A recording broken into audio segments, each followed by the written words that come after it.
अधरं मधुरं वदनं मधुरं नयनं मधुरं हसितं मधुरं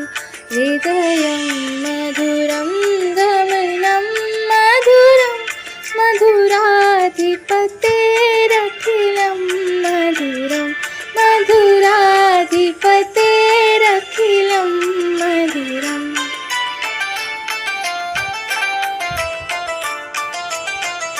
वचनं मधुरं चरितं मधुरं वचनं मधुरं वलितं मधुरं चलितं मधुरं गमितं मधुरं मधुराधिपति